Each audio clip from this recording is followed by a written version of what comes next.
Yo, and welcome back to Creeps and Crimes Podcast. I'm Taylar. I'm Morgan. Happy Thursday. Happy episode 179. Yeah. Is that right? No, not 179. Nope, that's what I wrote in my notes. What is it? 172. Really? Yeah.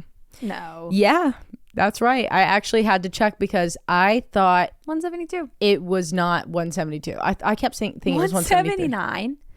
Do you think I'm kidding you right now? You wrote that in your notes. Well, yeah, I did. But what would give you? Oh, today's the 9th. Oh, I just looked at my phone. 555. Weird. Okay, wait. Weird. 179. 179. Fucked up. I don't know why that happened. Yeah, that's crazy. Yeah, interesting. So we guys, had an eventful last couple days. We went taste testing yesterday. we did. We went taste testing. By that, we just got served a meal. Yeah, for Morgan's wedding, and me and Logan got to be hers and Aaron's special guest. It was fun. It was fun. It was so funny because the table was a conference, ginormous circle table. You couldn't, in this picture I took, it's actually the scariest picture I've ever seen in my life, but you don't know who's the head of the table. You can tell though, everyone's vibe is I'm the head of the table, but then Taylor's no, I'm the head of the table, and Logan's no, I'm the head of the table, and Aaron's no, I'm the head of the table. Yeah.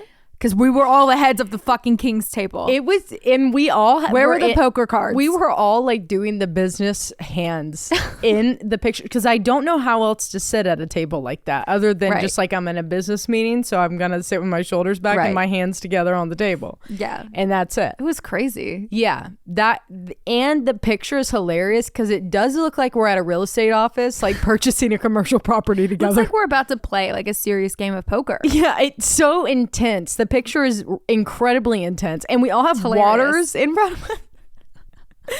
Yeah, no food, just water. A seance vibe. It was nuts. You can, depending on what angle you look at it, it could be whatever you want it to be. Right. A dark seance room, check. Check. Business meeting, absolutely.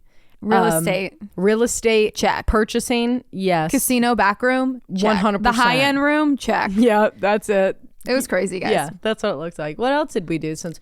When the hell did we talk to you guys last? I feel like it's been forever.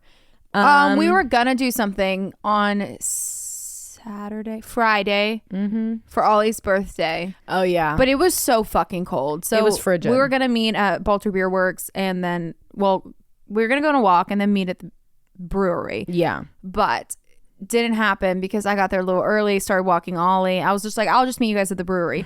So cold, couldn't feel my hands. Aaron's in shorts. It's 35 degrees out. Yeah, freezing fucking cold. I texted him, I said, abort, get out, because we would have to sit outside of the brewery, and we're oh, they have heaters there, we'll be fine, because it said 49, but it was a feel 35. No sun, frigid. Windy.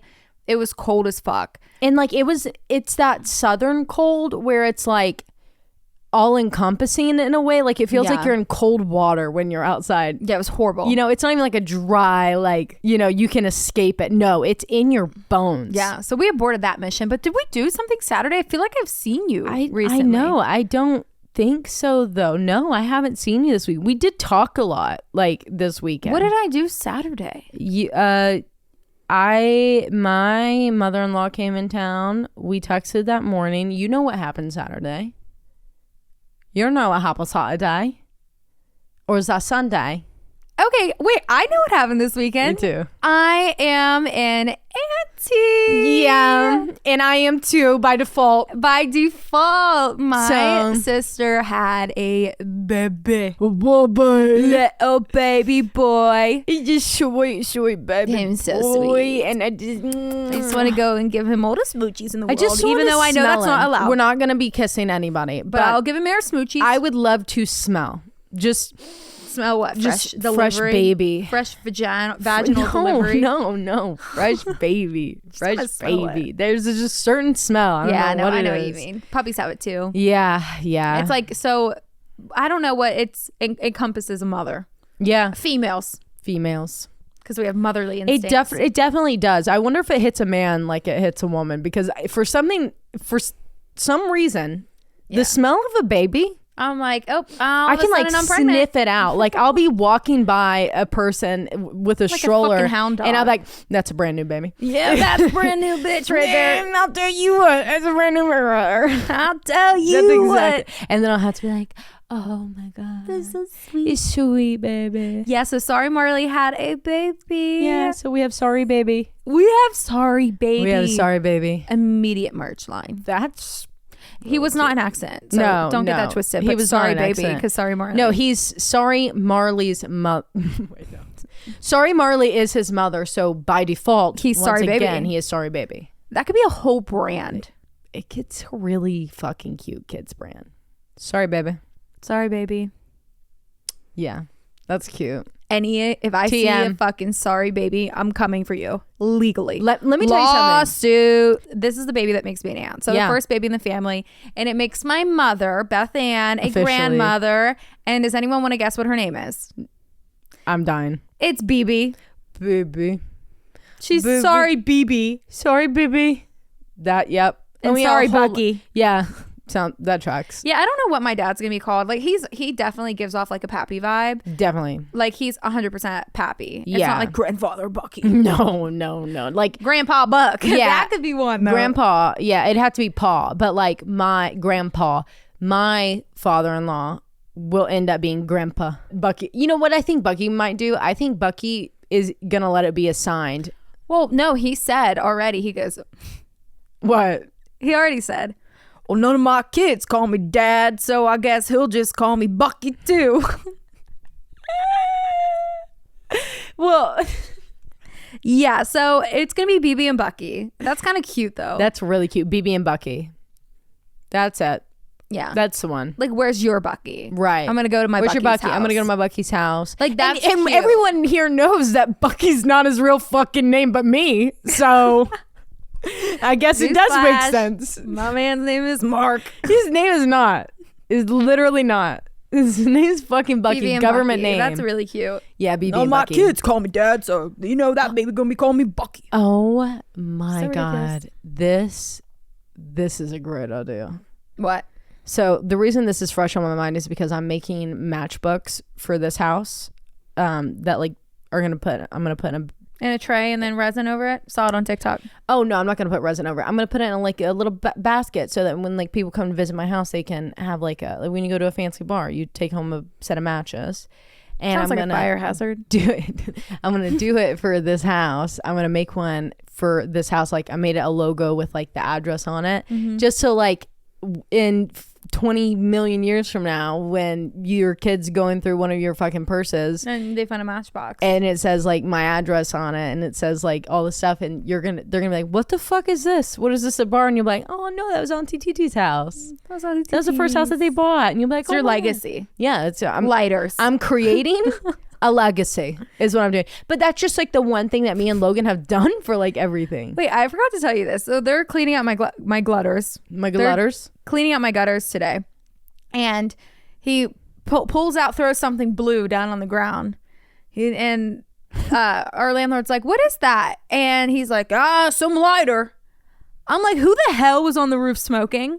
Not me, but you know what? We did have an outdoor blue lighter that we kept out there in the bottom of the grill. I bet a bird took it or something. I bet a bird fucking took it and put, because I looked like all over. Yes, like a Zippo lighter. Well, it's sitting in my driveway right now. Is it a dark blue or a light blue? It's dark blue. Yeah, that's mine. That was in the gutter. That's what we had out there. I'm like, well, you know, to the landlord, I'm like, I don't really know who would be up on your roof smoking, but doesn't sound like Taylar or Logan. Doesn't sound like Morgan and Logan, though. No, it doesn't. It doesn't sound like Morgan and Logan. Not at all. Or Taylar and Aaron. Doesn't sound like them. Yeah. Yeah. So anyway, that was funny. That just brought it up. So your legacy truly is a lighter. It truly is. It makes sense. That tracks. Yeah, it does track. So I think I'm gonna. Anyways, we're talking with this. You need to make a matchbook for your parents that say BB and Bucky in a really cute like gas station logo. Oh, like Bucky's. Yeah, like Bucky's, but like I'm seeing like 70s what if letters. They called him BB and Bucky like BUCE? Oh, is that like gas station-y? Wait, BUCE? Is that how they spell Bucky's? You know those motherfucking kids are only gonna be able to spell it how they spell it, and that's how it's spelt. Fucky. Yeah, exactly. I think I spelled my mom's name wrong for like 10 years. Well, I always used to space out Beth and Ann. Yeah. And I couldn't comprehend why she didn't have a middle name. I'm like, so your middle name's Ann? She's like, no, I don't have a middle name. I'm like, that's literally illegal. You have 2 fucking names that I'm saying right here. Beth and. So I would always space it out, capital A, but it's all one word. Yeah, it's all one word. And she has no middle name, which is like, why would they do that? Why would you just put them into one when we got the 2? Right. Just.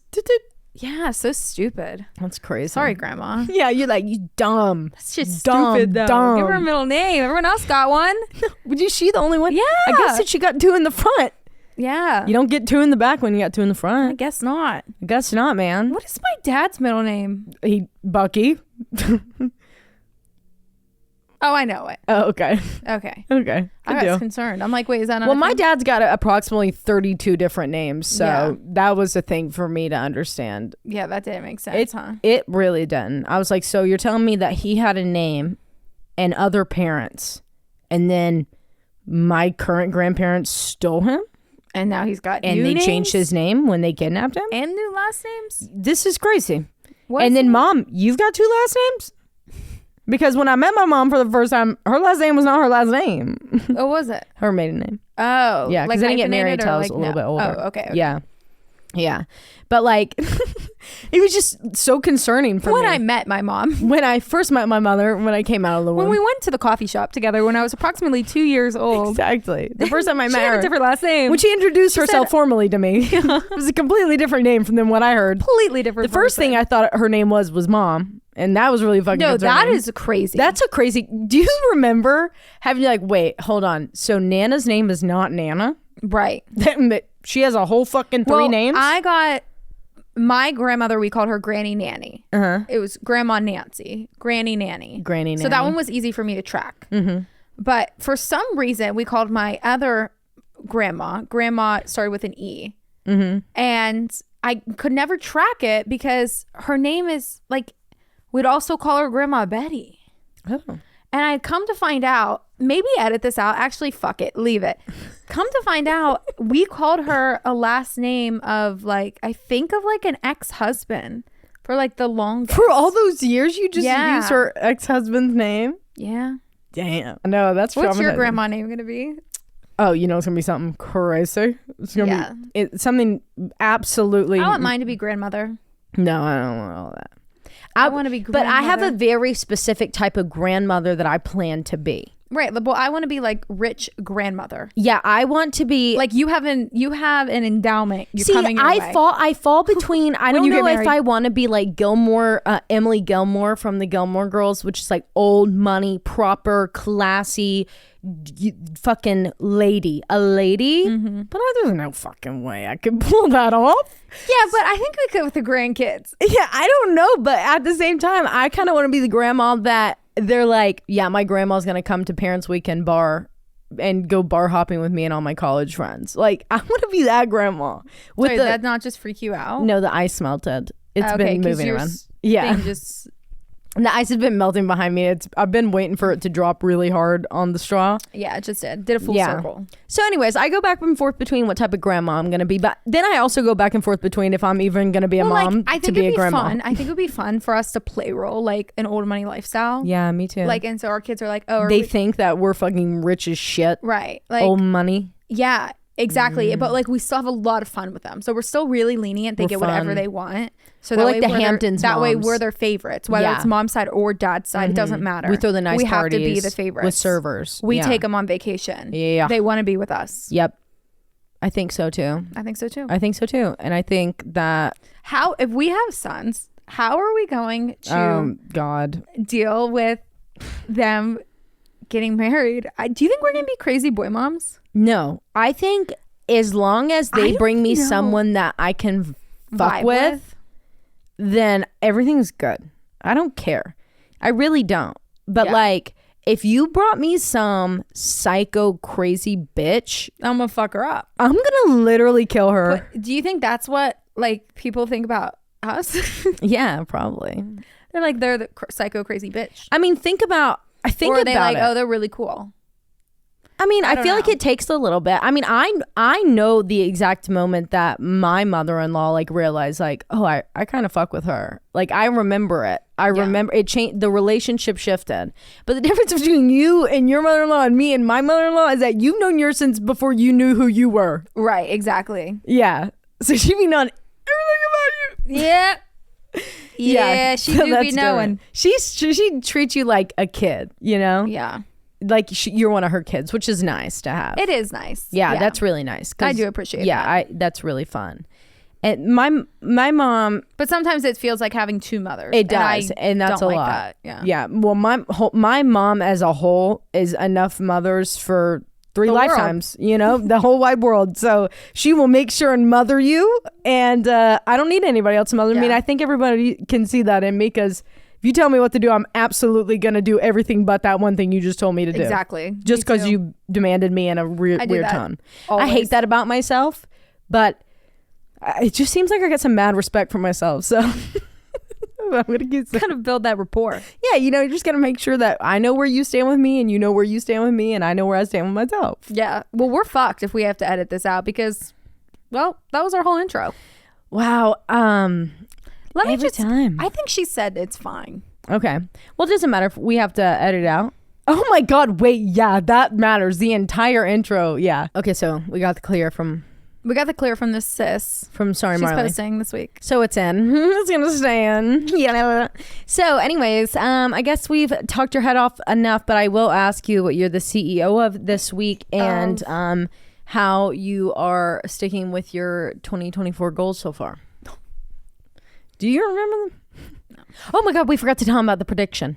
Oh yeah. Okay, so we did the prediction on Pipe and Hot Goss. On Patreon, Pipe and Hot Goss, for the Patreon 55 intro. And we did the meditation where we saw the things come to us, and we eerily had like similar things. It was weird. Yeah, so we wrote it down, so we didn't speak on it, and the whole meditation's on Patreon. Yeah, the full thing, and we like discussed it after. But I'll tell you what my 3 things were, and Morgan will tell you what her 3 things were, and y'all take it for whatever. And the intention was, and we on there like discussed like interpreting it in various ways, like for society, for ourselves, but Morgan not Taylor's promise. No, don't bring that up, because I'm already falling behind. Morgan, if y'all know that, go to fucking Patreon. But anyways, my 3 things, and interpret them however you want, whether they're for me as an individual, but we set it for like whatever 2024 is to bring, whether that's to the earth, to us, whatever. 3 things that I saw was like a spotlight or a God ray is how I described it, of sun and the moon.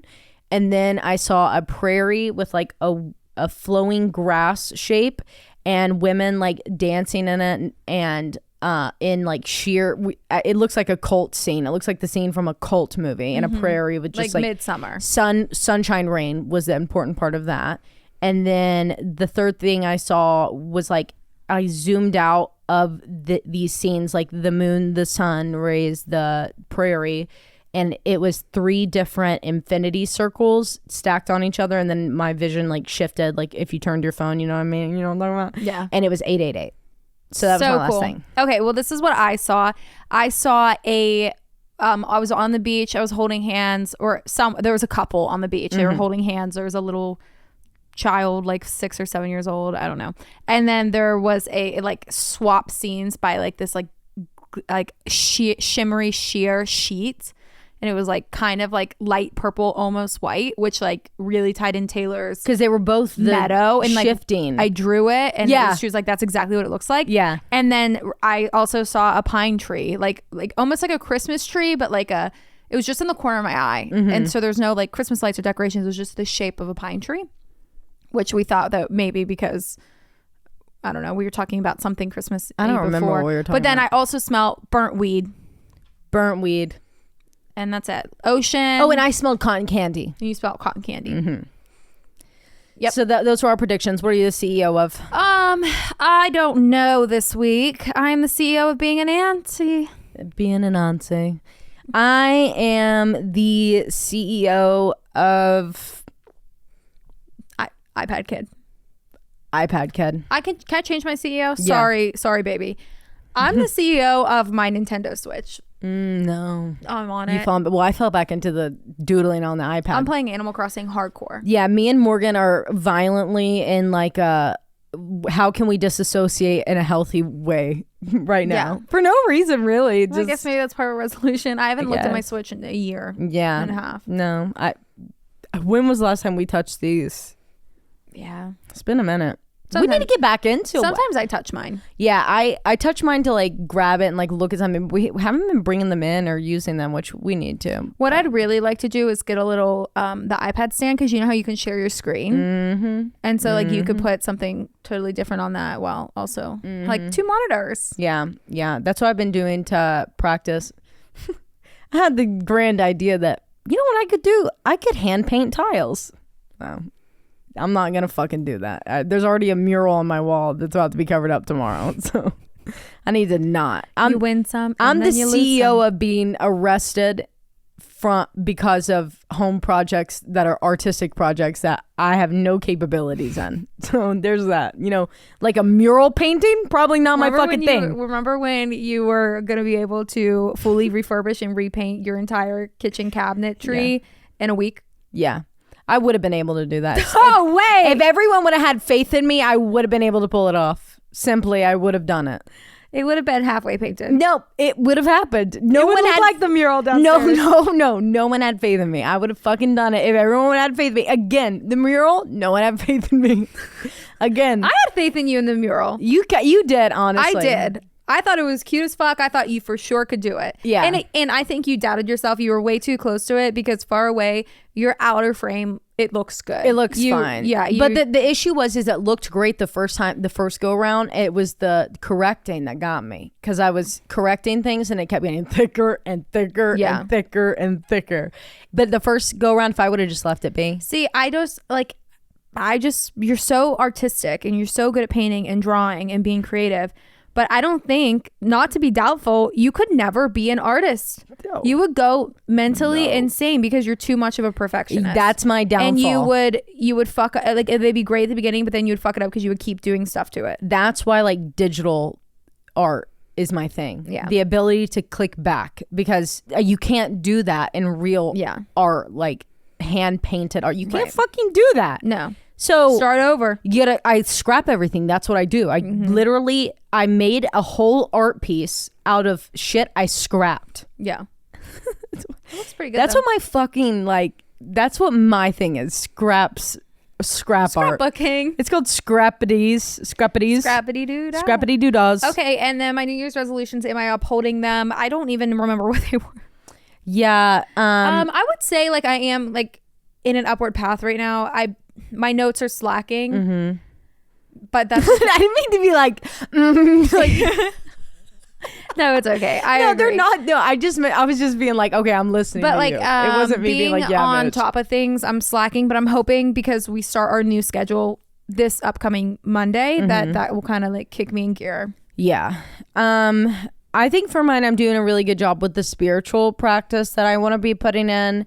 I think I'm doing it. I know, because I'm making it a conscious effort to like move and go do and get out. And like, I got my fucking walking pad in here. I walked 4 miles the other day. Yeah, you've been going to bar a lot. Yeah, I've been going to not bar. Well, it is a bar class though, right? No, it's my Pilates reformer class. So I'm on the thing. I'm not on a bar, and this is when we swing around on the things. What? Yeah, that's why I like it. You lay horizontal the entire workout.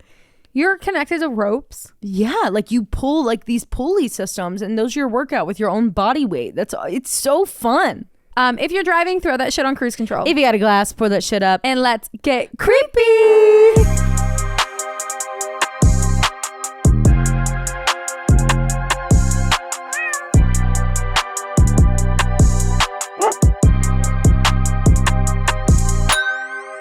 Okay, Morgan, what do you have for us today?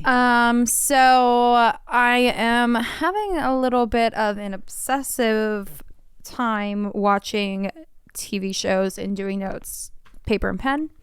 So that's what we're doing today. And this story is based off of the Unsolved Mysteries Volume 2, Episode 4. Their episode is called Tsunami Spirits. So before I watch this, I was looking for something that was like very scary and like very haunting. And this is just an overall very sad, tragic ghost story. On March 11th, 2011 at 14:46 Japan Standard Time, like 2:26 p.m. I guess their time. Yeah, I'm assuming, yeah. There was an undersea mega thrust earthquake that had a magnitude of 9.1 on the scale, and it occurred in the Pacific Ocean, which was 45 miles east of the Oshaki Peninsula of the Tōhoku region of Japan.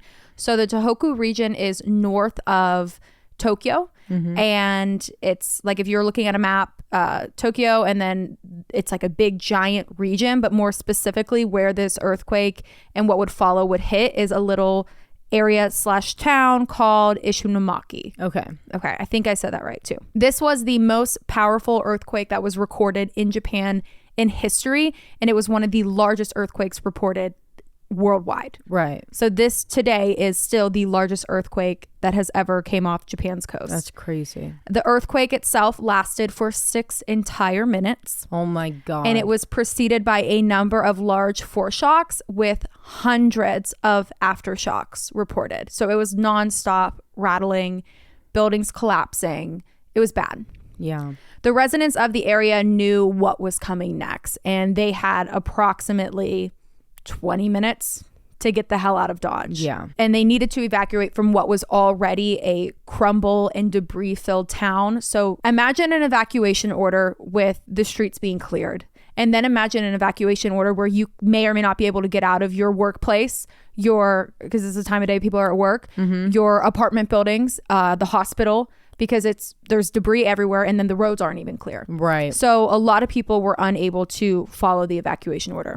But they knew that they were about to be hit with a tsunami, but they never could have imagined the size of this tsunami that was about to sweep through their town. It felt like almost instantly when water came rushing towards them, sweeping away cars, hit the airport first, so sweeping away the planes, large fucking bodies of mechanical debris coming towards you, cargo that didn't get put on, right? Like, I mean, think about what's at an airport. Yeah, sweeping away cars, planes, homes, buildings. At least 101 designated tsunami evacuation sites that people were evacuating to were swept away by the wave.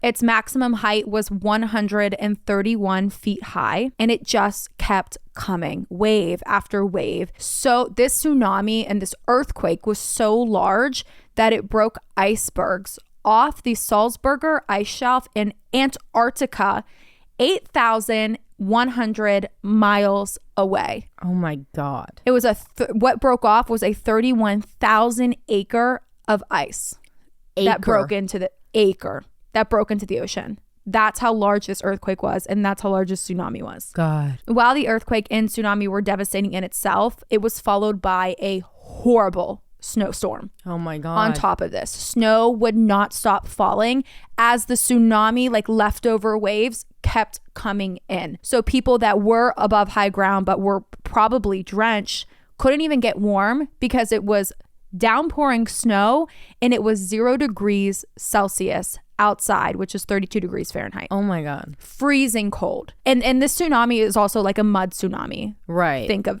it like that. And also debris tsunami at some point, because it's just getting sucked back out and then coming back in. Freezing. Oh yeah. It's literally a scene off of that movie. What was it? Day After Tomorrow. It's like in New York City when a big tsunami wave comes over and then it freezes. Yeah. I think it's called Day After Tomorrow. Terrifying movie. Yeah. It's a scene from that. The official release in 2021, because they never got like a full count until then, and still there is not a full count to this day, reports that there was 19,759 confirmed deaths, 6,242 people injured, 2,553 people that were still missing and unaccounted for. And today there is still 228,863 people still are placed in a temporary housing, or they have permanently relocated. So up and left their home. Almost 220,000 people. How many years has it been? 2011, 12, 13 years. 13. I feel like this, like, I don't remember this. I remember this so vividly. We were in what? Me and my parents followed it like all the way through on the news. Like we were like maybe briefly I could remember some videos, but especially if I wasn't on social media, I would probably have paid attention. And also I've watched every single I've watched every documentary about this. I have never once came across a fucking paranormal one. I had no idea. Yeah. I mean, it makes sense. Yeah. But I've watched so much about this because it just really like blew my mind. I never had seen water like that. It was so hard to watch this episode of Unsolved and also Mysteries like with because the Katrina around it too. Like just seeing how powerful it was. Like water is back to back. It feels like. Did you know there was a tornado that hit Panama City today? Yeah, like, I flattened did. It. I woke up this morning or I was following all the alerts. I'm assuming that's the weather we got. Yeah, it came up through. Yeah, did you see that system? Like, it looked like a perfect, like it was red and then the perfect red behind it, and that's where all those tornadoes were, and that thicker part at the bottom. No, I didn't look at it. That's crazy. My phone was bzz, bzz, bzz, one warning after another this morning. Yeah. With all of the loss of these people, so whenever the tsunami settled down and it started drying up and they're recovering bodies and people are looking for their family members, their friends or coworkers, their loved ones, in Japanese tradition, you cremate your body. But because the nuclear power plant was now gone, there was no way to cremate these bodies. No one could have a funeral. Therefore, they were forced to bury their dead in the ground. God. And then later, whenever they had power again, they would remove them from their grave and cremate them one after another. It was absolutely devastating. You have people that are trying to go through the grief process and they're having to unbury their loved ones' bodies. Which brings up a whole other thing also. But like, I guess with the customs in this tradition, it would be that's what a closure. So this must have been an incredibly a spiritual like process. They showed a video of it. Oh, it was terrible. It was just body after body after body being carried into this crematory. Oh my God. But someone who was feeling both sides of this was the Reverend of the Sudai Temple. And I'm going to come back to him, but I want to mention that at this part of the documentary, he is like he's there with the cremation of the bodies, and he's just extremely overwhelmed. He said it was one of the most tragic days, devastating days he had ever. I couldn't imagine. Yeah. Okay, but who I do want to, so we're going to come back to him. But what I do want to talk about is a journalist and the author of a book called Stay Near Me, and his name is Shuji Okano. He arrived to Ishinomaki on June 11th, so just a couple months later. Almost immediately, he's there to document the aftermath of the tsunami. Right. And almost immediately, he starts hearing these rumors of ghosts. And he's there for all summer, and by October, the rumors turned into the masses. Like, he's now hearing every day, like, oh, did you hear this story? Did you hear this story? Like, it's a very spiritually active area right now. So he decided that he was going to start to document those who experience the supernatural. So a lot of the stories I'm going to run through is from Shuji Ukano's documentation of anyone who may have experienced something supernatural during this time period. The first one that he comes across is a man named Endo. On the day of the earthquake and tsunami, he went to a local shelter that would have been nearby his mom's home to look for her. She wasn't there, so they told her, well, if she's supposed to arrive here, if this is her like designated place, she'll be here, like, let's just wait here for her.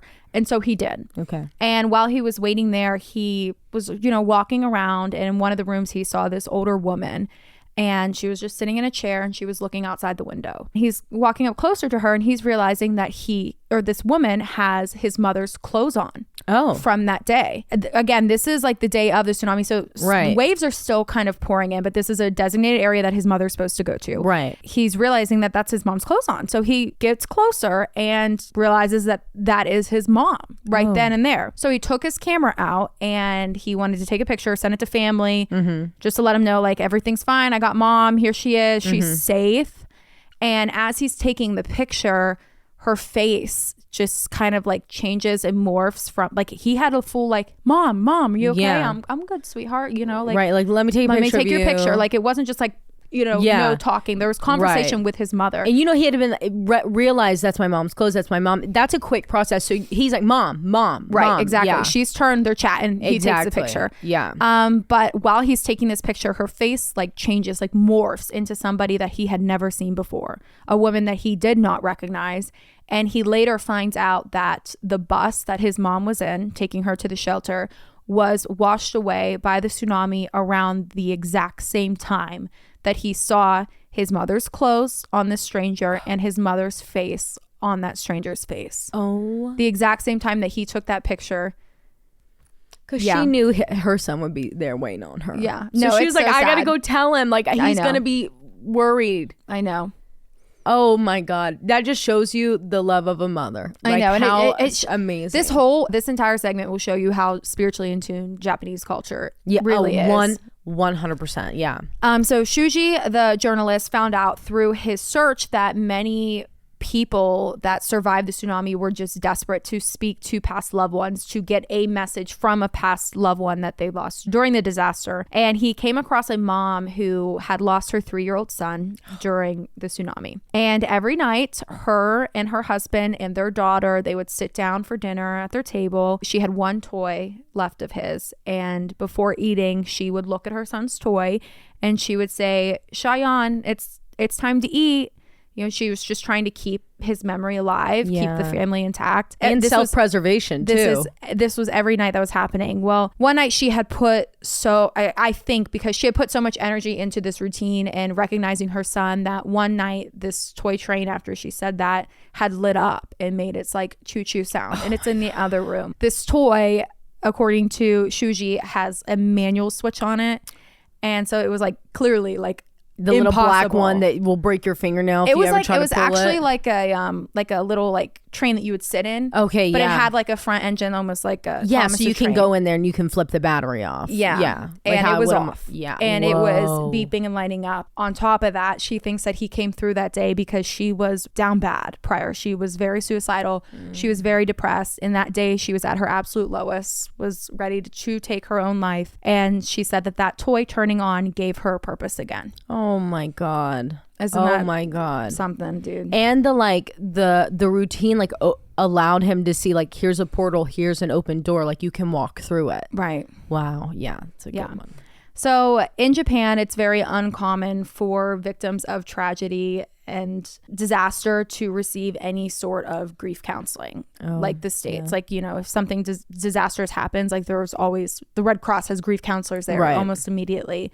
But this is because the Japanese don't separate the dead from the living in their culture. Mm-hmm. So death to them is, they describe it as a shoji. And a shoji is one of those very thin, like, think of Japanese architecture and the little thin sliding glass doors that are almost screen-like, but they're not screen-like.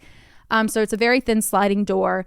And they think of death as a shoji. And once you go through this door, the living can still see you on the other side. So it's their veil from life and death and our side to the other side is very thin. It's always lifted. And they find almost comfort in this, knowing that their loved ones are just right there. Another person that the journalist had came across is a woman named Kancho Azawa. She had lived on the riverbank where the tsunami hit, like the first wave. God. And since she was a child, she had seen ghosts. She was very spiritually in tune. She was very gifted. And after the tsunami, about a year after, she was driving home one night. She said that she could just feel the presences everywhere. But this specific night, she was driving home and there's a group of men in the middle of the road and they're soaking wet.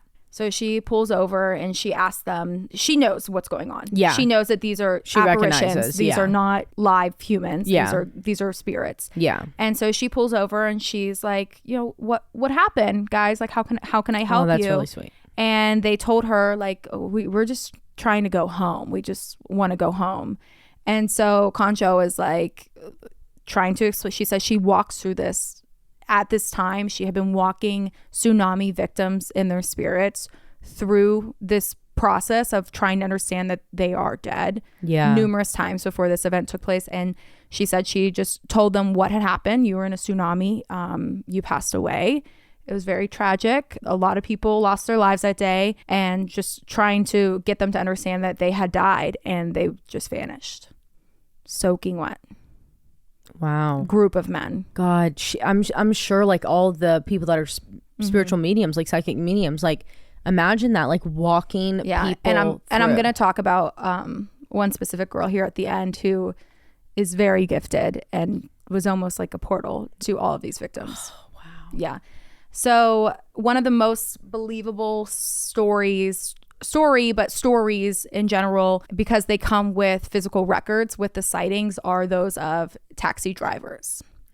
So it was 164 days after when a taxi driver had welcomed a man in his 20s. He picked him up. He was in this very large, thick, like fur coat. And this was odd because it was August. Oh, yeah. And August to them is hot. Yeah. May is cold. Right. That's why it was 0 degrees when the tsunami hit. Right.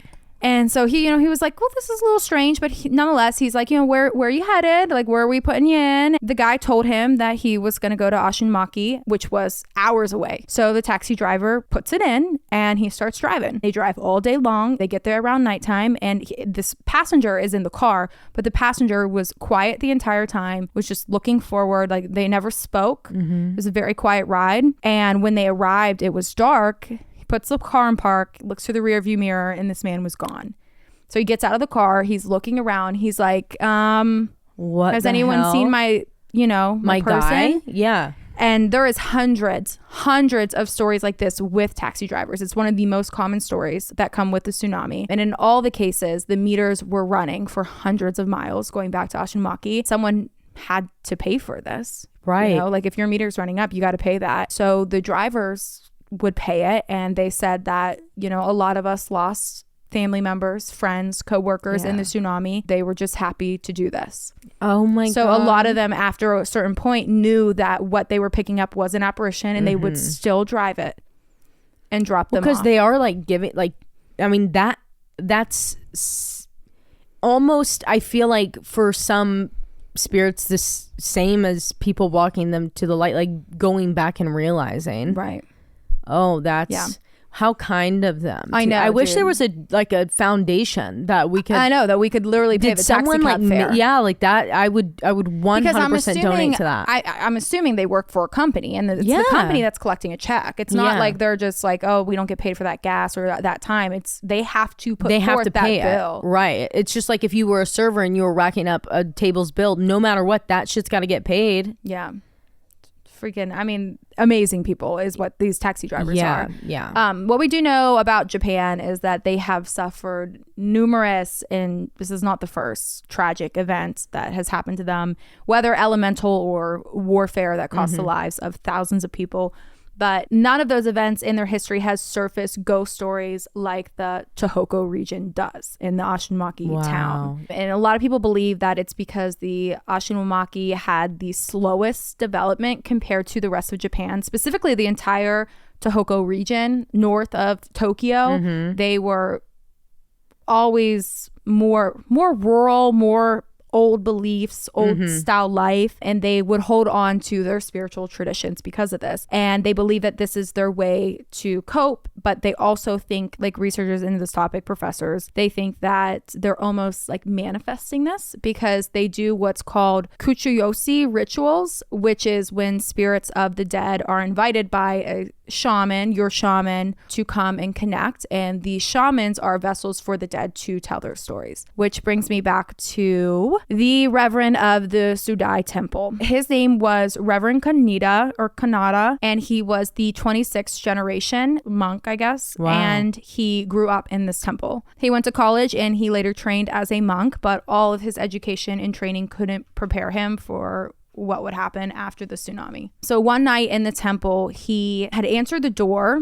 and it was like I wouldn't say a teenage girl, but like a girl in her 20s. Right. She could hardly stand. She was being held up by relatives, and she seemed very, very ill. So immediately the Reverend's like, are you all right? What's going on? She tells him, this is a quote from the show, from her speaking. She's in an interview. I feel many people inside me and I can't stop them. Whoa. Please help me. So he walked her into the temple. This wasn't his first go around with tsunami victims. Yeah. And she tells him, many spirits are entering my body every second of every day, and I can't stop them. In all of his years, he said that people had visited him claiming the same thing many times, but no one was hurting or suffering this bad before. He said that she was the first to come in at this extent. And this girl's name was Amy. She said at the time, she wasn't really sure what was happening. That first go around when she showed up at the temple, all she could feel was like full body pain. It was so painful that she wanted somebody to kill her. Oh my God. Like she chose death over how much pain she was feeling. Yeah. So the Reverend and Amy had sat down and he began praying and chanting over top of her. And the first thing that she felt was a little girl screaming. She also saw the spirit of a man, and he was like holding this little girl's leg as she was screaming, and he wouldn't let go. So at this point, Amy is speaking as in what she's seeing. No spirits have entered her yet. They're not speaking through her. They're not speaking through her yet. Yeah. So the Reverend grabs her feet, and the spirit comes through Amy and says, "Who are you?" And the Reverend's like, "I am the Reverend of this temple." And this spirit man through Amy says, "What is the Reverend doing here?" Oh. Like absolutely like has no idea what is going on. And Amy could see the man. He was yelling, he was screaming, they were in pain, they were terrified. Him and this little girl, her and the Reverend could just continued praying. And as soon as they started burning the incense in front of Buddha, Amy was released from this possession. But this specific possession was different for the Reverend. Her pain, the images that she was saying, her personality changes, the ability for them to come through Amy and speak to him. This was something he had never dealt with before, never seen before. And he asked her, you know, are you from the disaster zone? Are you from Ishinomaki? Or did you even experience a tsunami? Were you even around? Did anyone close to you die in the disaster? And she told him, no, I had no ties to the tsunami, but that ghosts and spirits had been bothering her since she was a child. She was very spiritually gifted, but it wasn't until a year after the earthquake and the tsunami that the spirits of the tsunami started invading her. Oh God. So that night, Reverend had told her, you know, come back as much as you need. Like anytime you feel like it's unbearable, please come see me and I would love to help you. Because he also knew that this wasn't the end. Those weren't the only two spirits that were with her. And like clockwork, almost every night at 7 p.m., Amy would knock on the temple door and they would do the same thing until she was released at 2 to 3 a.m. Through Amy, Reverend heard hundreds of voices of victims that lost their lives in the tsunami. But as one spirit left her, it was like 5 more would trickle in. Oh God. So they would remove one, pass one on, and then 5 more would come through. And I think these spirits were just desperate to pass through. Yeah. Like they were confused. No one had any clue what was going on because it was all so sudden, so tragic. One particular spirit was a girl who had to let go of her brother's hand. This is so sad. So sad. God. Amy had heard her brother say, so she's imagining this. She heard her, not imagining, that was the wrong word. She's picturing this. Yeah. She heard her brother say, "Sis, I can't run anymore." But the little girl, she wouldn't say anything back because the water was coming for them and they had no other choice but to run. So she grabbed her little brother's hand and they're running. And Amy could see everything, hear, smell, feel everything from this day, what this little girl experienced. And this little girl was so scared that it was like, fear was coming through Amy. Like she was terrified. She was probably like getting an adrenaline boost. So she let go of her brother's hand and she watched her brother being washed away. So the Reverend spoke to this little girl. He held Amy, he was speaking to the little girl and he holds Amy in this little girl's hand because this little girl is now coming through. And as soon as he touched Amy's hand, this little girl comes through and screams, "No, Mom, I want my mom." And she was begging for her mom because she wanted to apologize to her mom for letting go of her little brother's hand. And she kept saying, "Mommy, I'm so sorry. Mommy, I'm so sorry." And the Reverend's wife was there and she grabs Amy's hand, a woman presence. And she said, "Honey, like, let's walk through the light. Let's walk towards the light. Everyone is there waiting for you. No one's mad at you. Come with me. Walk with me." And she took Amy and walked her just like down the hall. And Amy's up walking, and it's like this little girl coming through. Finally, she let go of the hand, and Amy was like back to normal. Oh my God, until 2 a.m. every morning. She's every exhausted. Day, I mean, imagine almost this. Every day. You're literally at spiritual warfare all day long with the most tragic things that you could like. And you're seeing visions of it. You're feeling their pain. Oh my God, it's awful. It's so sad. Well, and it was a lot for Amy. She had asked the Reverend after so many sessions, or not, I want to call them sessions, so many visits. She said, what is wrong with me? Am I mentally ill? Am I imagining this? What is wrong with me? And he told her that, no, you have a gift. You have a calling to help these victims pass. It's very special. And I'm sorry that it's so hard for you and that, you were picked. Yeah. But it is a gift. Don't think that you're sick. Don't think that you're mentally ill. There's nothing wrong with you. Wow. And the Reverend felt like it was his duty to help the victims pass and to help Amy. He said, quote, this is amazing. And I'm wrapping it up here. So I wanted to end on this quote. He says, what I did was not traditional Buddhist tradition. And I don't really care. When I see a girl who is suffering, I feel obligated to help her rather than worry about my religious beliefs.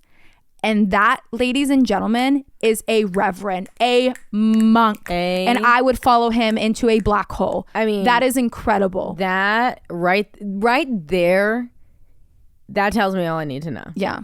Like, it's not for me to decide who I'm supposed to help. If they are brought to me, it is my duty in the light that I shine to do that. Yes, he's helping Amy, but he's also helping thousands of people that are confused, stuck, and this was going on heavily for months following. But even to this day, there's so many. They're lost souls, is what they are, and they just roam this region. They're looking for closure. They want to find their way home. They're searching for people that they've lost, just like that little girl. Like, I mean, imagine that your life goes completely normal. Then it's like chaos just pours. Yeah. But the locals, they're not scared of these spirits, even though they are there by the masses. These are their loved ones, their neighbors, their coworkers, their friends, their children, sisters, brothers, moms, dads, grandfathers, grandmothers, and they find comfort in helping these apparitions any way they can. And I think that's exactly what Reverend did. Yeah. And the taxi drivers that pay it all. And the taxi drivers. I mean, these people they're so pure. Yeah, they're literally using like physical, material, time and money to help these spirits, even though in the afterlife these things don't matter. Right. Well, in my belief system, they don't matter. So it's like, how amazing is that? To like, that's like if a ghost came to me and you right now and was like, "Can you go buy me a Coke?" And we went and bought them a Coke. Absolutely. Diet, you want lemon? Right, like $3, no big deal. But like if 2 hours in a car, it's a lot of money. Like, these people are constantly happen and they know. They know now that these are apparitions getting in their car. Yeah. Yeah. So anyway, that is my coverage of Ashunumaki and the tragic tsunami. Yeah, definitely go watch the episode. Again, it's volume 2, episode 4, Unsolved Mysteries, titled Tsunami Spirits. It's very hard to watch, but yeah, you did a great job. Thanks. You did a great job, because I don't know that I could ever make it through watching that without like literally crying so hard that hearing Amy talk about, because I mean she went on and on about not all the spirits, but a lot more than what I talked about, and she would sob still. I mean, sob for them, because those feelings were real for her, right? So she felt them. Wow. I'm sure. Wow. Now I'm gonna think about that. Think about every situation like that in the aspect of like the spiritual realm and how that must come through. Well, thank you so much for covering it. I wonder if there is like because leading up to all of their deaths, there had to be so much fear for every person. Yeah. That's the number one emotion going on there, is terror, fear. Yeah. Especially because you just survived a 6-minute long earthquake and now you're running from a massive wave. I wonder if there's some sort of like correlation, I guess, of when you die with fear. Yeah. What that does to you, or where that places you in your spiritual journey of like, do you know what I'm trying to say? Like, I think no, what you're saying is like, And what you're saying is absolutely correct. If you die in a tragedy where it's like uncertainty and there's panic and it's frantic and there's a lot going on, versus people that pass away and they're like they are, like I was saying, like mentally prepared for it. Whereas like that morning when you woke up, you weren't expecting that, because the second that earthquake hit for 6 minutes long, you're sitting there thinking, holy shit, we're going to get hit with a tsunami. What's my next move? How can I get out? You're panicked. Yeah. Thinking, where are my children? Right. Where's my family? What's the best way for me to get? Should I try to go now, or am I going to be in more danger trying to run during this earthquake? There are so many decisions you're making in your head, so many moves that you're making. You're not stopping. So when your spirit goes through and you pass, you bust through just as frantic on that side, because your soul is shaken in situations like that. Yeah. So I think it's about the timeline that it takes for people that are more spiritually knowledgeable, once they catch their bearings, of people that are continue being frantic for a longer time, but then people that are spiritually more knowledgeable or more mature would be like, holy fuck. Yeah. This is the afterlife. Dude, I wonder if being a medium like Susan is like the end of your karmic cycle. I think. Like, I really that's like do. your like highest... Your highest form. You're now helping people spiritually, and then you're done. Yeah. Like, you won't return. I would say so, because I mean, really, how many souls would be able to cross that many levels to get there? It takes, that's why there's so few and far between, but so many at once. Yeah. Because I'm sure the closer you get to that level, you get more and more gifts. Damn. That means we're fucked. We're close. We're close to being over this shit. I don't think I'm at the end. I'm not. No, I am nowhere near the end. I think I have 3 more lives in me. I've got like 10. I got a lot of shit I got to figure out spiritually. Like, how do you do it every day? Yeah.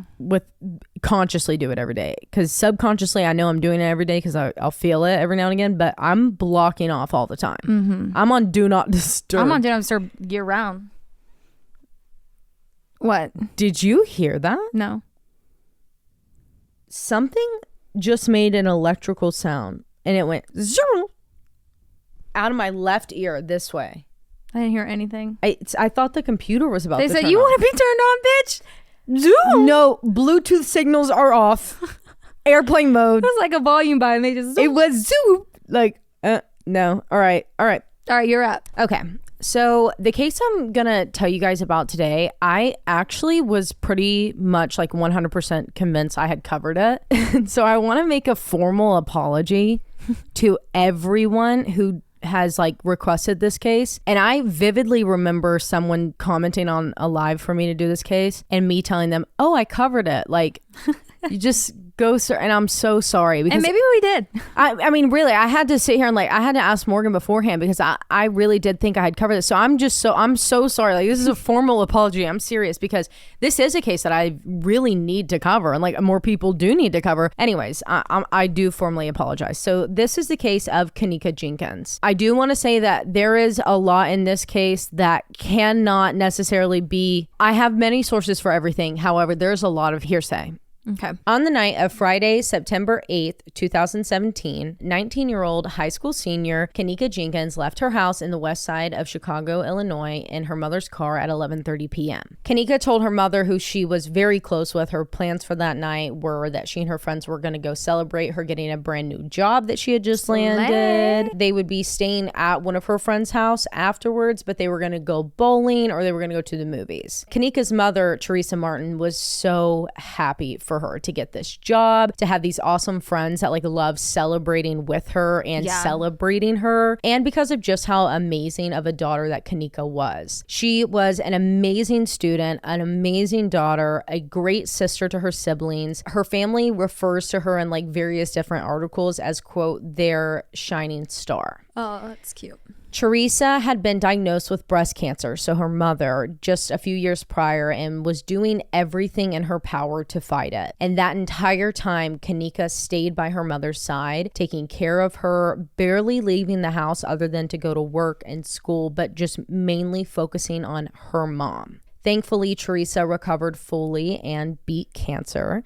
So it was like both Kenneka and Teresa finally had their lives back. And she wanted Kenneka to go and like live her best life and go be young and do fun things with her friends. But of course, while still being safe and careful. So though it was like everyone had their freedom back, Kenneka, who was a wise woman, like very wise and mature beyond her years, had to be reminded every now and again, hey, you're still a high school senior. You are 19 years old. Like, you still live under my house. Like, you can't. Mama's rules. Right. You can't just go run around. Which is probably why Kenneka did not tell her mother, even though they were so close and her mom was so happy for her, the full truth about their plans for that night.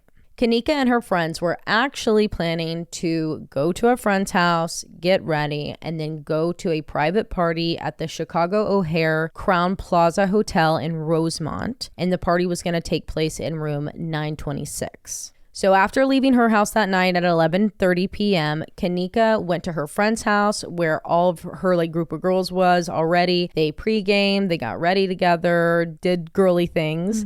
And so finally at 1:13 a.m., because of course if the pregame's going to start at 11:30, the girls are not coming out until at least 1:15. You remember those days? Yeah, dude. We'd be like, oh, we can make it. We can get there in time. No, but we'll be ready in an hour. 4 hours later, someone's already laying down on the ground and can't wear her heels. We've had to change 15 outfits before we could walk out. That was so 11:30 p.m. pre-games because you don't go to the bars until 1. Crushed me, but it was so fun. It was so fun. I don't think I could ever do it again. I would never do it again because I'm hurting just like thinking about it. But it's such a girl thing to like experience. Like, that is peak. Someone's putting in a tampon beside you. 18 to 22. 100%. Someone's putting a tampon in beside you while your best friend's sitting on the edge of the bathtub doing your eyeliner, and someone's painting someone's toes. And you all have the floor. Pre-games in your hand. 100%. Drinks. Yeah, absolutely. So they finally got to the party at the hotel at 1:13 a.m. Kenneka and her friends arrived, and it was now, because it's 1:13 a.m., the early morning hours of Saturday, September 9th, 2017. Now, it's not like this was like a stranger's party that was like a Snapchat party, you know, like where someone would just put out an address. And 2017, that is absolutely the time frame for that. But this wasn't, I mean, if it was, it doesn't matter because this was their friend group. Okay. So like these were people from their friend groups, like mutuals of the friend groups coming. So everyone kind of knows the regulars. Everyone. Exactly. But also like plus ones. But it's like, all these people run in the same circles, so we know who that is, but we're not, you know, we're acquaintances type thing. So that's who was hosting this party in room 926. They pretty much knew most, if not every single person that was in there that night, meaning the attendees were also high schoolers and underage, and there was a lot of alcohol flowing, a lot of blunts rolling, music blasting. So scary in a hotel room. Yeah, but you know the drill. They're just vibing. Yeah, they're having a good I mean, it's a good party, you know? So the girls walk in and everyone's on live on socials. So like all the girls go live for a little bit, and they all go on and off live several times, her and her friend group, throughout the night. They're posting videos and pictures on their stories, on their Snapchats, on their feeds. And all the videos, like you can kind of see that the girls were not having the best time because of how little other girls were at this party. It was, I mean, you could just look at the video, men everywhere. Okay, yeah. Yeah. Very few and far between the girls. So it's made this friend group end up being like everyone's trying to flirt with this one friend group. Right. Miserable. That sounds like the worst party in the whole wide world. So pretty much it was like only them and a few other girls, which was noticed by the ungodly amount of men that immediately began flirting, trying to dance with, trying to get drinks to Kenneka and her friends. And one of these guys was a good guy though, thank God. Someone who Kenneka was acquaintances with, but like sort of in a way where it's like you love this person, they always like come around, but you don't like text them or anything personally. I would say like our relationship with Weldon, how he just like randomly shows up in random places. Literally. Exactly. Anytime we're out, you can count on Weldon being there. And but we it's just not pick like up exactly where we left off. Neither of us texted each other. Yeah. Right, absolutely. So that's kind of like what the situation was with the acquaintance. So this acquaintance and Kenneka run into each other in the middle of the party. And the two of them like do the very classic like across the room, I see you, let me run to you, give you a big hug type of thing. And then they just like chatted, were drinking, dancing a little bit, talking on the side, doing whatever. And he noted, along with many others, that Kenneka had been drinking at the party and seemed to have been getting hit by the alcohol a lot faster. So they thought she might have come drunk to the party. But he and everyone that knew Kenneka well enough to like recognize that something was off did note that, quote, she was not acting like her usual self. end quote. Apparently, like, Kenneka is a person that you can always find on the dance floor. Kenneka, me and you would be in the middle all night long. You know, if one of us starts dancing, the other one has to join in, and it goes 100%. So that's kind of like what the situation was. They were dancing together how it typically would be. Kenneka and her girls would be in the center of the dance floor the entire time. But we do know that they didn't feel comfortable enough to do that. But it kind of seemed like Kenneka minded it more so than everyone. It seemed that she was sad. She wasn't, you know, she would get up and dance for a little bit when like a song would come on or a part of a song would come on, and then she would go back over to the side and sit down. Mm-hmm. So like if me and you were at a party and I kept doing that, you'd be like, what's wrong? Right. Immediately, what's wrong? And that's kind of the vibe. You're either tired or you gotta go home. I'm like, I literally can't feel my toes. That's why I can't dance anymore. Or it's like, I need to go home right now because... Or it's like, I'm just getting freaked out. This guy's creeping or me like, out. Or it's I like, feel people looking at us, or I'm not comfortable with how he's dancing. Like, there's a good reason when people that are typically the life of the party are going to sit down. Right. So not that I'm being like, not we're the life of the party. It is what it is. Obviously, it was enough that someone had to like, people noticed this and like brought it up. So at around 1:30 a.m., Kenneka, I don't know if she stepped to the side, like to the couch away from the dance floor, or she stepped outside of the hotel room, but I do know she sent a text message to her sister at 1:30 a.m. I don't know what exactly was said. It wasn't reported anywhere. I looked everywhere, but I'm pretty sure it was just like a sisterly text, you know?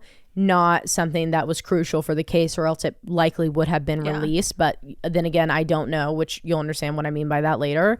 So to me, it would probably be like if I was texting my sister at a party, that I would be like, cover me. Right. Mom doesn't know. Or like, I'm hammered. Or I would be like talking shit about someone. Yeah. You know? So thank God that's not out there. It was like how I'm thinking about it. So I think it's not anything that's crucial technically to the case, but either way, I just can't find it. Well, after being at the party for almost 2 hours, at around 3 a.m., Kenneka and all of her friends decided that it was time to go. So they are like collecting everyone, the typical like girls leaving the party group checklist, where it's like you get everyone duck goose out of there, you walk into the hallway, and the person who's the most sober stands at the front and says, do you have your phone, your wallet, your keys? Do you have, where's your purse? Did you have a jacket when we came in? Never us.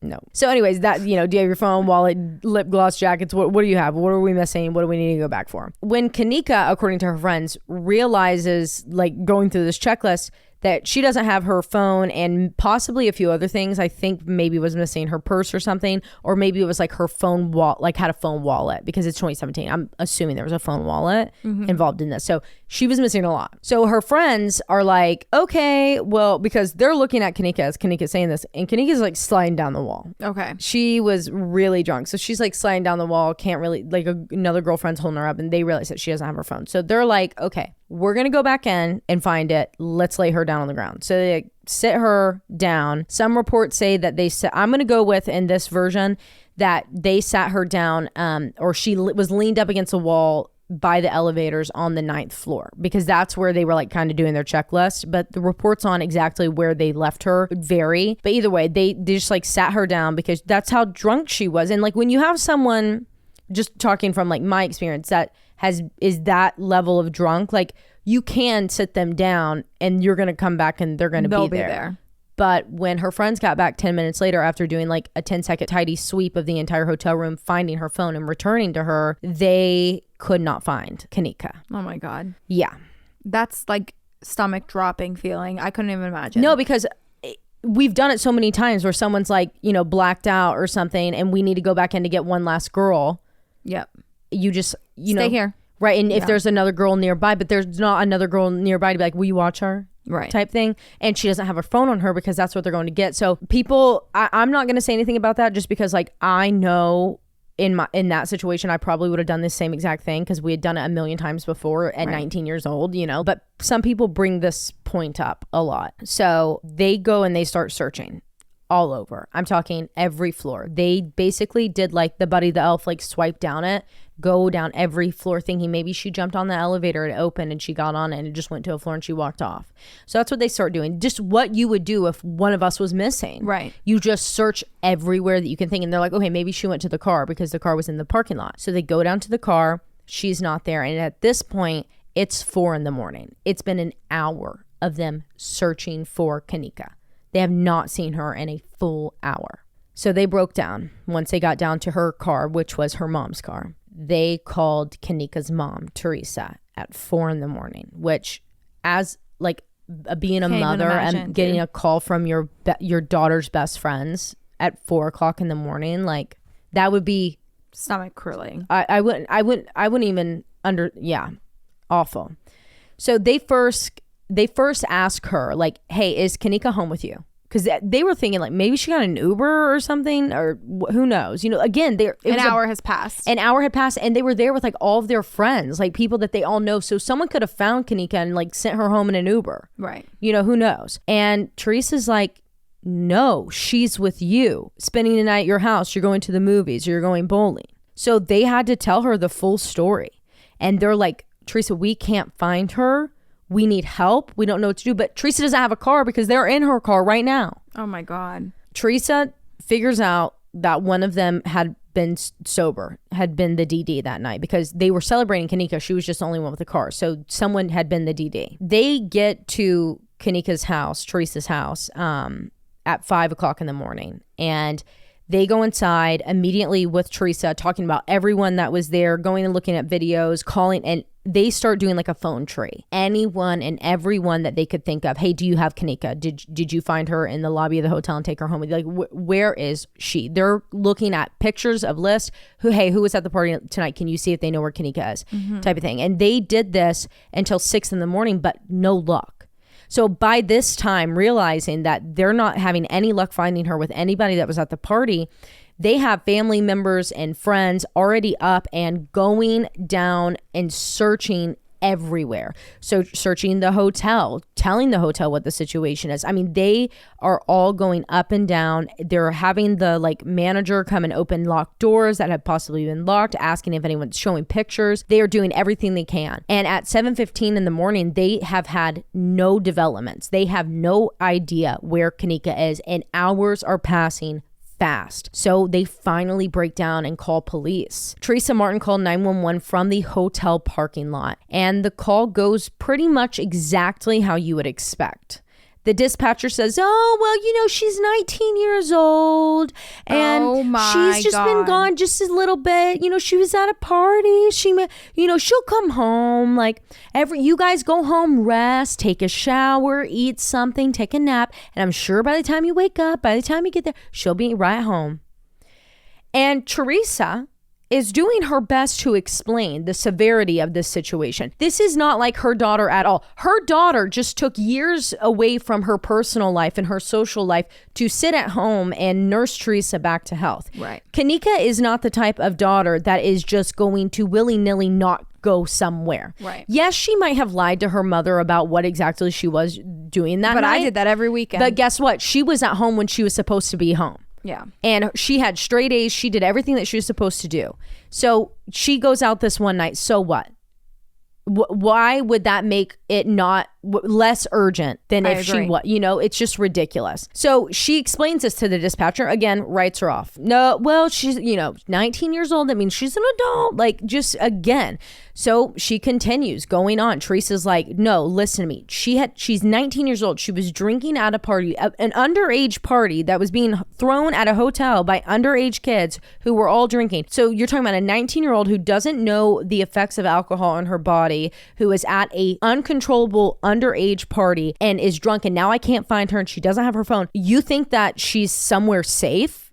Right. Like, in what situation? In what fucking world? In what fucking world? I've called everyone. Not our world. Right. So no. And again, the dispatcher's like, I'm sure she's fine. I'm sure she's safe. You just probably fell asleep somewhere. The fuck? Yeah. So in a final attempt, Teresa asked why. Give me any good reason that a 19-year-old in 2017 would leave her phone behind if she was safe, in a safe, coherent situation. In what world would a 19-year-old girl leave her phone behind and not come back and search for it? That wouldn't happen. They were, again, just call back if she doesn't show up in a few hours. That's so fucking ridiculous. They are forced to just sit there and wait in all the different places that they think that if Kenneka had fallen asleep somewhere and woke up, where would she go first?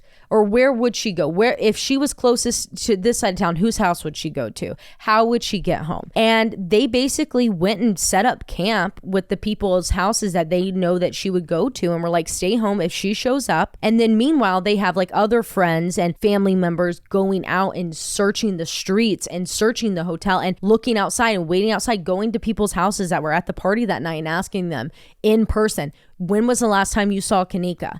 It's a fucking shame that a mother has to plead to the people that are supposed to protect us to come 100%. Help find her daughter. And again, in any situation, it doesn't matter. I'm 19 years old. You're barely an adult. So fed up and unable to continue just sitting and waiting, Kenneka's older sister, Leonore Harris, files a missing persons report going into the station at 12:46 p.m., which was officially filed and put into the system and reported to the hotel at 1:15 p.m. Yet the hotel would not provide the footage to Kenneka's family. So let me back up a little bit, because I don't know where this went in my notes. I guess I skipped over it. But the reason that Teresa finally broke down and called 911 at 7:15 a.m. that morning was because after being at the hotel for an hour and talking with people there, she was told by the manager that they cannot pull footage or look at footage or even go get the footage unless there is a missing persons report filed. Wow. Then the dispatcher gives her the fucking runaround. So that was at 7:15 this fucking morning. So for all this time, when they have people sitting in stations and waiting out, no one at the fucking hotel is even going and looking in to the footage. It's fucked up. And more hours are fucking passing that could get recorded over, or something crazy could happen to. I mean, I understand like not being able to release it, but you can't go fucking you look can at go it. back there and look and be like, look, I can't show you it, but the last time we saw her was I can see at this point in time that she walks there. Right. That's all that they were asking too, I'm sure of. You know, like, can you at least go look yourself? Like, what? Yeah. So finally, police take this report and send it over to the hotel and are like, hotel, you are free to review the hotel footage and show it to them. So that's sent to them at 1:15. The hotel would still not provide the footage to the family and would not delegate someone to go sift through it. So fast forward, 6 p.m., Teresa and Leonore show up at the hotel after talking on the phone with them, trying to get someone to go through the fucking footage, trying to get someone to answer some questions. They show up at the hotel and they start going from the top floor down, every room, knocking on every single door. This is my daughter. This is my sister. Have you seen her? When was the last time you seen her? This is what happened. If you know anyone, here's my information. Give me a call. If you see anything, if you hear anything, give me a call. Every single door, one by one, talking to every single person. So sad that they had to do this. It's awful. So the fucking hotel calls the police on them, tries to trespass them for disturbing the peace. Room, then. Are you fucking kidding me? I would have booked a room. 911. Well, now the police are there. Here we go. This is the first time that police actually come to the hotel. Because they're trespassing. Because they're not there. Because there's a missing girl. Right. Not because Kenneka's missing, but because of the disturbance. Right. Not because of disturbing the peace. Not because you gave a fuck to actually look at. I'm beyond in this case. So the police are finally at the hotel and they tell Kenneka's family, like, okay, we're gonna go investigate the room. So they go and look through the room that the party was held in. They don't see anything. They look around the hotel. They look around outside the hotel. I think they look in Kenneka's mom's car that they were driving that night.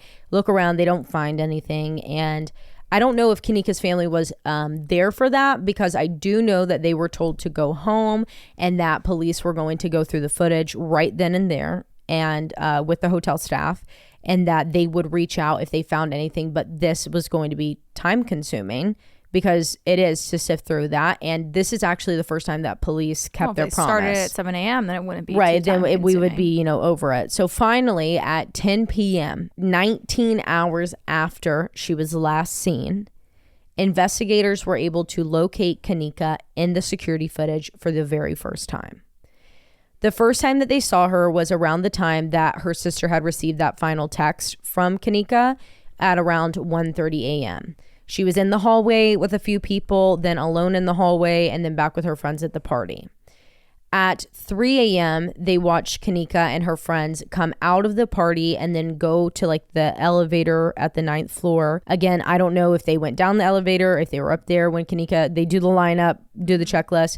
And one of them is like almost having to hold Kenneka up, and she's like supporting herself on the wall. And this is when they realize that she's missing her phone. So all of the friends leave her and they go back to do a fast group search, find her phone, telling Kenneka to wait there for them. And they returned 10 minutes later and she is gone. So what we can see in the footage that the friends did not know is that Kenneka began staggering about the hotel hallways alone. She was bumping into walls, leaning up against things to hold herself up, going downstairs, going up the stairs, going down the elevator, in and out of the elevator. And at one point, she walks through the hotel lobby and is picked up on the camera near the front desk. And this was just before 3:20 a.m. She is seen just after this walking out of an elevator on one of the lower floors. So she had gone out of view, I guess gone into an elevator and then came out on one of the lower floors. And then lastly, the final footage of Kenneka shows her entering the hotel's kitchen and walking out of the camera sight within the kitchen. Now, me reporting on this to you right now, it sounds like this was a very fast discovery back to back to back to back of all these different pieces of footage, but that's not the case. Like I said, this takes a really, really long time to sift through because you're having to go through, all right, let's start with entrances and exits. And then after that, when we find out what door she came in, we'll be able to see, follow her from there. So then they're having to be like, okay, well, what camera would be in that hallway? Pull that footage. Absolutely. So this is a long situation. So hours had gone by. And at this point, it's like midnight in the now early morning hours of Sunday, September 10th. And investigators find this piece of footage and they, I guess, send a hotel employee, like a manager, down there to like look around, maybe with keys or something. Or I don't know if there was an investigator with this manager. I would think that there would be. Right. But I didn't find anything reporting that there was an investigator with this person. And the only reason that I could think that a hotel manager would be even involved in that search is to show the police where this area is and unlock a door if a fucking door needs to be unlocked. Right. Type of thing. And I know another side note, just because I was a little bit confused at first about this kitchen that they're referring to was not in use during this time period. So it was mainly like, it was shut down. Nothing was used for it. No one was using it, but they stored stuff down there and like. So this is like almost like basement level, right? Yeah, this is like lower levels. So like the employee levels of a hotel. It's not like the regular bustling kitchen that you would think of at a hotel that has like room service or something. But either way, the employee is looking around in like storage closets, underneath sinks, stuff that's like unlocked and like people would easy to get into areas that someone would lay down or something.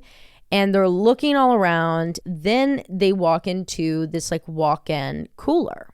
And they're looking around the cooler and don't see anything that seems off. But at the back of the cooler, there is another door that leads to a walk-in freezer, like a commercial freezer. And this cooler was off because, again, this is not in use. This employee then walks to the back of the walk-in freezer and opens the door. The freezer was on, and inside they found the body of 19-year-old Kenneka Jenkins. Oh my God. She was lying face down on her side with only one shoe on and a cut on her foot of the shoe that was missing, and she was pretty much frozen, showing no signs of life. I did see somewhere that it was 32 degrees in there after 2 hours of the freezer being wide open. So it was cold. It was cold. Fuck. At 12:48 a.m. on Sunday, September 10th, 2017, Kenneka Jenkins was pronounced dead at the scene. An autopsy determined that Kenneka's death was accidental and the result of hypothermia. A toxicology analysis found that Kenneka's blood alcohol level was 0.112. And though there were no illegal drugs found in her system, they did find traces of a drug called, it looks to me like topiramate. Migraine. It's a migraine. Epilepsy. Yeah, and epilepsy. Yep. And also next line. And also anxiety. Yeah, it's my next line. So pyramate. Right. I was given that as an anxiety med though. Oh. But it was also to treat migraines and also epilepsy. Wait, okay. I remember because I got that facial paralysis. I remember from it. that. I stopped taking it. Yeah, I remember that. To pyramate, yeah. Yeah. Wow. That's interesting. Yeah. Okay. I totally forgot that was the one that you had all those side effects with. Yeah. But either way, it's for migraines, anxiety, epilepsy, and though Kenneka was known to get headaches often from like some things that I was reading and like comments that quote friends in different situations. So I don't know how true that is. Again, like there's a lot of talk about this case. So there's so many avenues and sources. But she had not been prescribed this medication. So someone had to have been prescribed it. It was not to her. And I was unable to locate if they found whose prescription it was. But I'm just guessing that I was like, if you were at my house and you were like, dude, I have a horrific migraine. And I was like, oh, okay, hold on, let me go see what I have and then give you something. You know what I mean? Which could possibly explain her being off at the party too. Right. Because she had taken, had never taken it before maybe and they didn't have Excedrin. But she was like, oh, I have this. I take it for my migraines. Yeah. But I can't remember, but I feel like it wasn't like a treatment like an Excedrin. It was a preventative. Yeah. It was a migraine preventative. So it wouldn't just take away a migraine. Right. But if at 19 years old, if you're told like, hey, this is for your migraines. Yeah. Right. So either way, when this medication is taken with alcohol, it can enhance the effects of both the medication and the alcohol. Yeah, that tracks.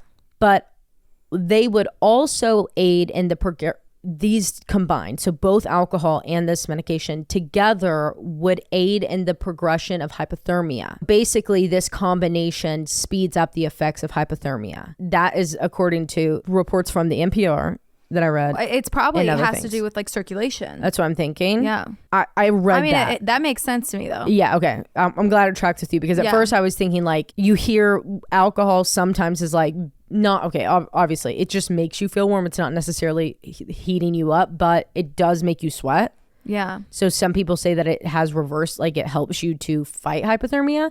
That's the only reason I was like, I don't know, but I'm guessing no. I vividly remember you telling me we were drinking the Red Bull vodka because that's when you were taking it. Yeah. And you were like, I don't think I'm supposed to be drinking on this. Yeah, you're not supposed to. Right. And that's why you were being like so excited that night. But yeah. Felt like a rebel. Right. Exactly though. Yeah. But like it now realizing like what those effects with alcohol, that would make sense for the hypothermia thing because if those two were combined. Yeah. I wonder if there was another friend with her that was like extremely drunk, if that was their prescription or, Right. Like, do you think what that medication does, the one that starts with a T that I can't say, do you think that's also because for it to do to treat epilepsy, anxiety, and migraines, do you think it's like a blood pressure? So it like, because those are things. I think migraine medication, it expands your blood vessels because migraines are when they're constricting. Because it's like caffeine. Caffeines are good. So it helps it. Right. Migraines are when the vessels are constricting. Tight. Right. So it's expanding that. And then with alcohol, I guess expands even more because you bleed a lot when you drink, so you can't get piercings. I don't know. I could be making shit up right now. See, like I don't know. That's what I'm trying to figure out. Like, how would that? Maybe I like the sleepiness. Like you're cold. Like I would just want to. I do know that with that though, whenever it was prescribed to me, it was like it was for my migraines, but she didn't want to put me on this medication with an anxiety med because she said to me like this one will help the anxiety. It's not like commercially, so maybe a dopamine inhibitor in a way. It's not like commercially prescribed for anxiety. It's more so for migraines and epilepsy. But it's got like a little bit of moment in it. Yeah.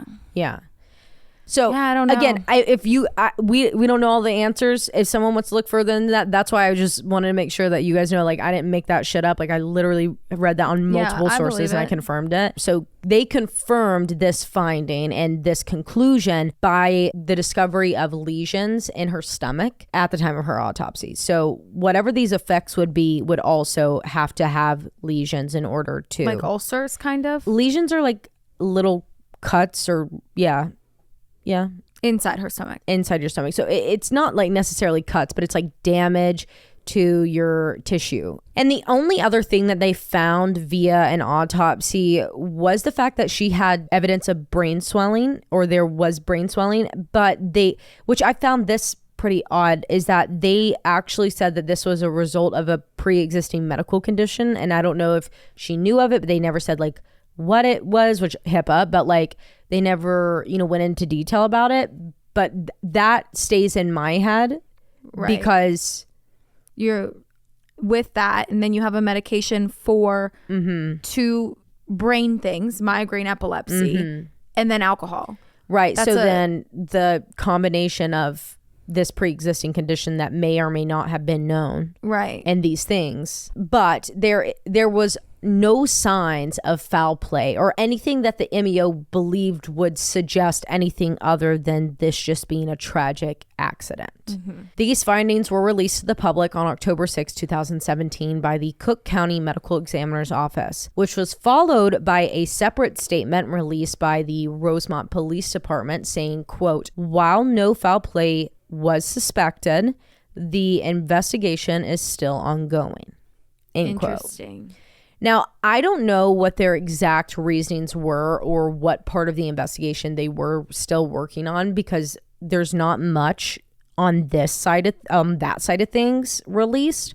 But I did find something while researching that I think might be what was prolonging this. Allegedly. Okay. Allegedly. According to various sources, allegedly, all of Kenneka's friends kept changing about that night and where exactly Kenneka was left to wait / if she was alone. At first, according to the reports from Teresa, the friends had told her that Kenneka was in the lobby with a group of people when they left to go back up and search for her phone, because it wasn't until they were in the lobby that she realized she had left her phone. Others say that she was alone on the 9th floor, left by the elevator door, like the version I told you, just outside when they were waiting on the elevator, she realized. But most people agreed that they saw Kenneka with at least one other person. Most say it was a male, others say that it was a female, after her friends had gone back into the party to get her phone. Like, I don't know if they were talking to each other in passing or if they were like going somewhere that these people said. There's no exact report on it. But even though that story changing is really concerning, the next thing that I found really, really might be it. And that is that final piece of footage that we saw of Kenneka at 3:32, walking into the kitchen and then walking out of the view of the kitchen. This was a motion sensor tracking security camera. And some investigators told the family that they could see her walk in the vicinity of the freezer, but not enter it. Like, they couldn't see the door open or anything. Whereas others were telling her, like, nope, you can see the door open. Like, you can see it in the corner. It's not a full view, but you could see the door to that freezer open, and she walks in. And then other people say, well, what's crazy is that you should have been able to see it 100% because that's a motion sensor 360 camera. So like, why would it not pick her up physically walking into the cooler in the full view?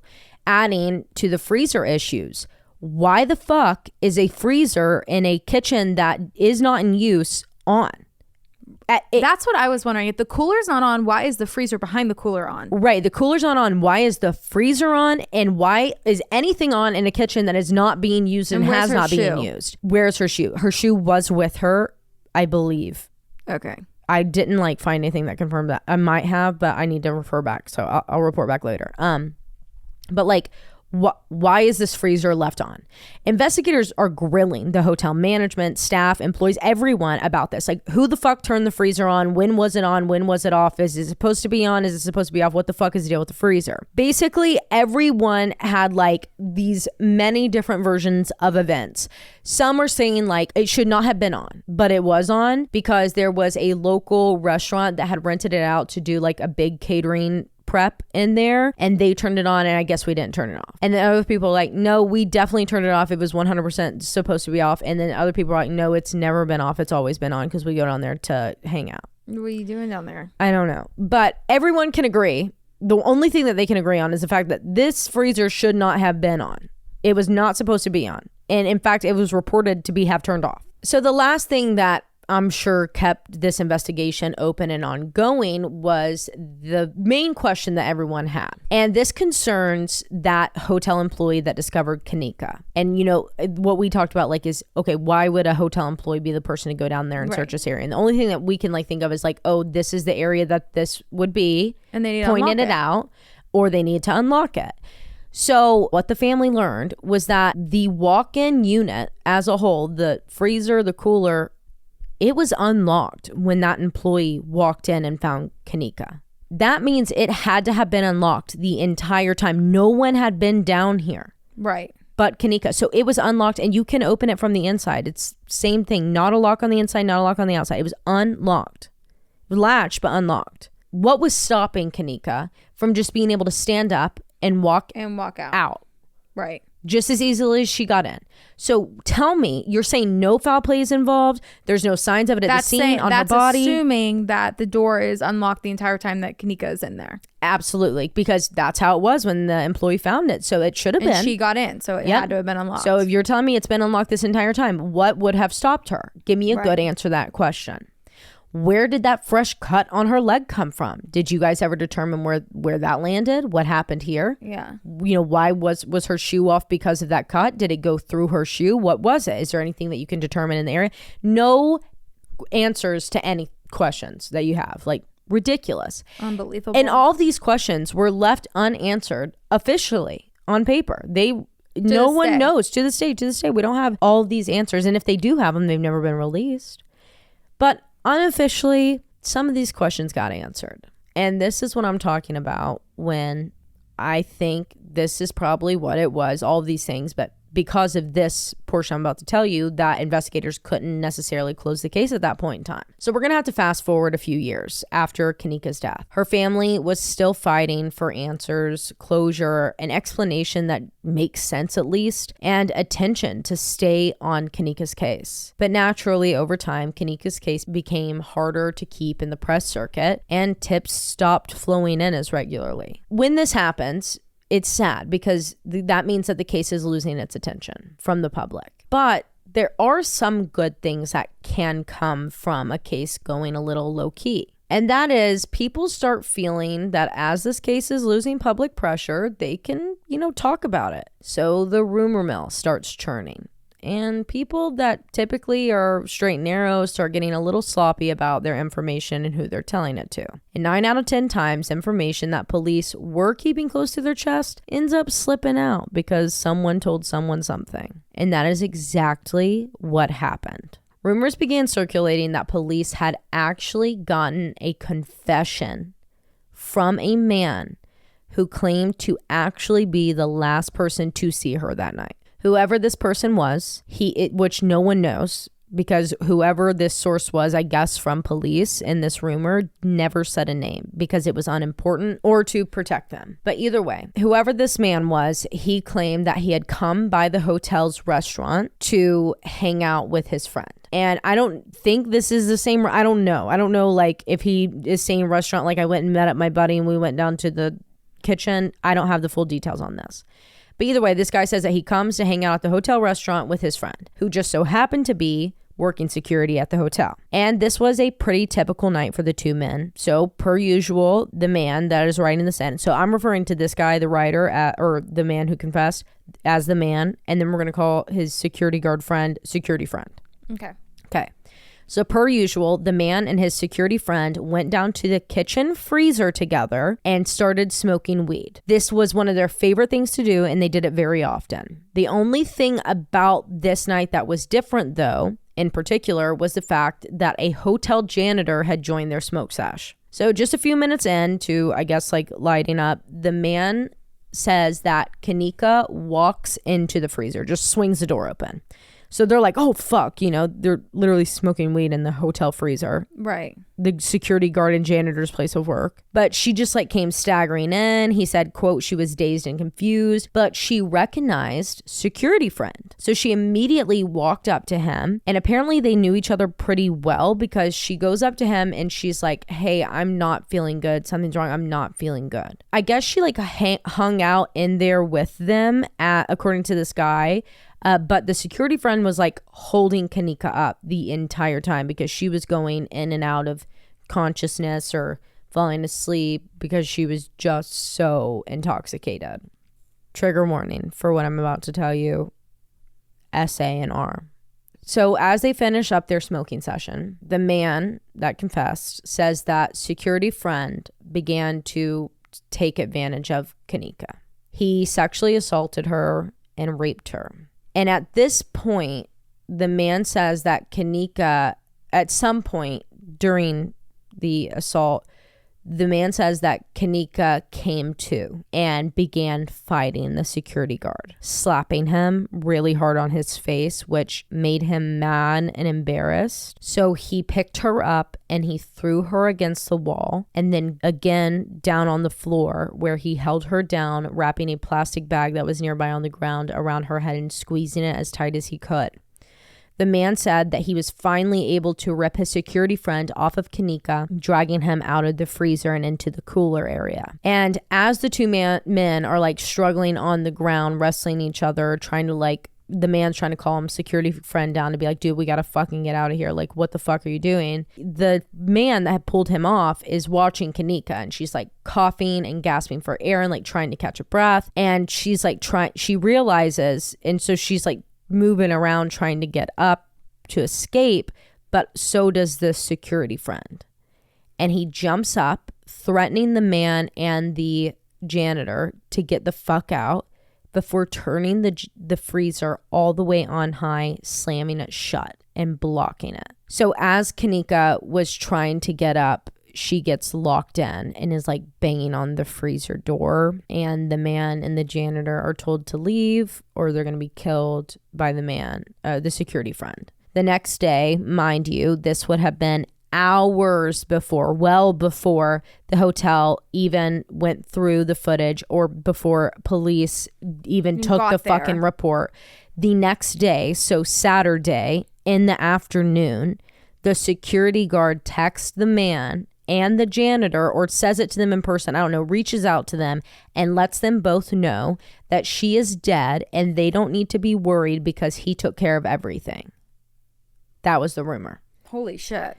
I mean, that's a very detailed rumor. Seems pretty easy to me to prove if this rumor is true or not, though. Right. You know, say this gets to investigators. Seems pretty fucking simple. That's 3 people walking out of the freezer. Right. You're telling me that we're going to see a security guard, a janitor, and the man walk in and out of the freezer, smoke, come out. That's what's going to happen. So really simple to confirm or call bullshit on. So let's pull the footage of the kitchen. What is absolutely fucking insane, Morgan, is that the only footage that this kitchen motion sensing tracking security 360 camera picked up in the days since August 30th, this all happened on September 8th through 10th, 11th, no security camera footage other than Kenneka was picked up between August 30th and that time that she was seen that night, and then not after.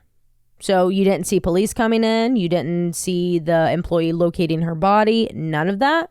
There's no footage at all of the kitchen other than Kenneka walking in the night she died. That crazy. Is it. Not even the security guard who would have been making his rounds in this area. Nothing.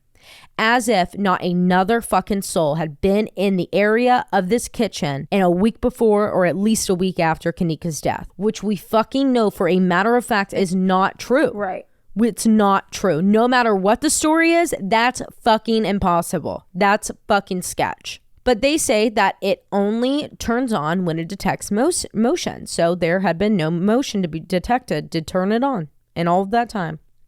No forensic team. I guess. Detectives, police. I don't know if anybody analyzed it, because let me tell you this. The only thing that people can say to this is it had to have been 100% edited.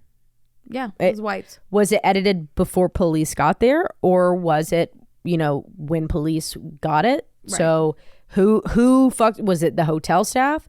Who was it? There's only 2 people that have had accesses, and they made it really fucking clear who those 2 people are. It's hotel staff and it's the police. Right. But I guess if he's security. Exactly. I don't know if they ever tested it. no one's ever come out with anything about it to say. And honest to God, these are the two biggest theories in this case, because some people think that it was edited before police got there, or that police edited it because whoever the security guy is connected high up somewhere, or and they're covering for him, so if not edited by what him. is like the official status of the case right now? Accidental closed. I couldn't find anything to tell me if it was open or not, but you'll see why I think I think it's undetermined. In 2018, Kenneka's family filed a $50 million lawsuit against the hotel and others. The family's attorney argued that the hotel had means to lock off the kitchen area from the guests, as it had a pair of plywood doors and a padlock. He noted that the security camera had not recorded any footage prior, as well as a list of other forms of negligence on the hotel's behalf and other people, including like law enforcement.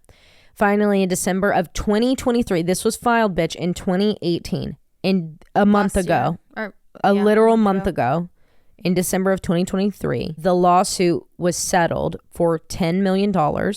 The defendants were found to be negligent, so the hotel and others. The defendants were found to be negligent in properly securing the kitchen area, refraining from shutting down an illegal party, and failed to thoroughly check security camera footage once it had been officially determined that Jenkins was reported and considered a missing person. So before, it's a lot of money, but it's never going to, Yeah, no.